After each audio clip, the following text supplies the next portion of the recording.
In this episode, we're talking about funeral flowers and about putting our thoughts about that into our advanced planning. I'm not talking about particularly which flowers are our favourite, although putting that into our wishes and our information about what matters to us is important.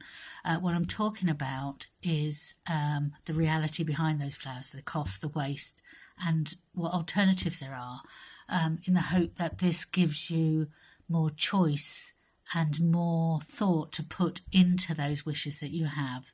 If you think about traditional funeral flowers, particularly those that are shaped like letters, so they build up words, something like mum could cost you in excess of £300. A single letter in flowers costs at least £40.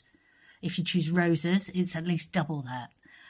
If you've got a long name that you're going to make in flowers, it could require a small mortgage to have the letters put together.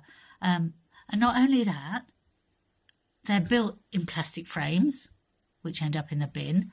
The floral foam, that green oasis stuff that holds everything in place, is single-use, non-biodegradable, full of microplastics. And also, the flowers are cut so short, they can't be reused in a vase afterwards. At the crematorium as well, they're generally removed within 24 hours to make space for the next service. Quite often just thrown into a skip. I mean, it's shocking. If families knew that, it would be really upsetting because of the thought that's been put into that. But there are beautiful, thoughtful, more eco-friendly alternatives that honour your person in ways that last a lot longer, not just environmentally, but emotionally. I've done lots of different services, and here's some of the ideas from those. What about potted plants? That's one of my favourites.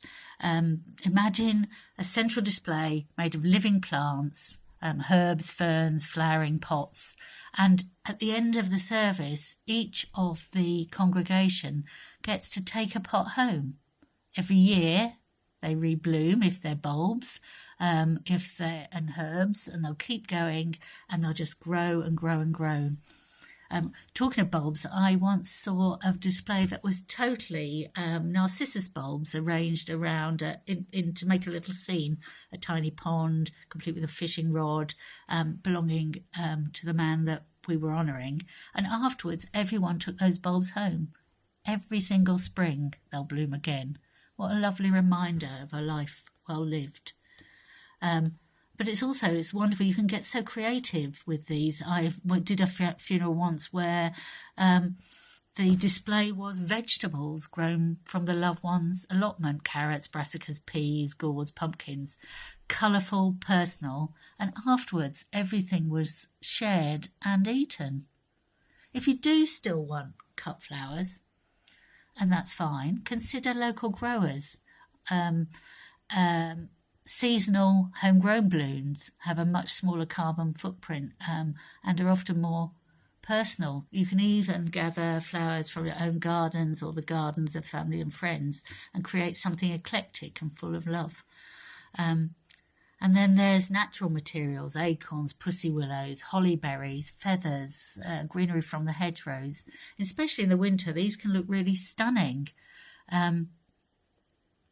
If you're using single stems, why not invite everyone or provide a big basket of single stems? And if it's a willow coffin, get all of the congregation to thread them into the weave or take one home as a keepsake. You can even get more creative. What about non-flower tributes? Crocheted arrangements, origami, paper flowers made with love. The heart of this conversation is simple. Funeral flowers don't have to be wasteful, expensive and short-lived. They can be thoughtful, sustainable and deeply personal. And when we step away from tradition and choose what truly matters, we can create tributes that honour not just a life, but the world we leave behind.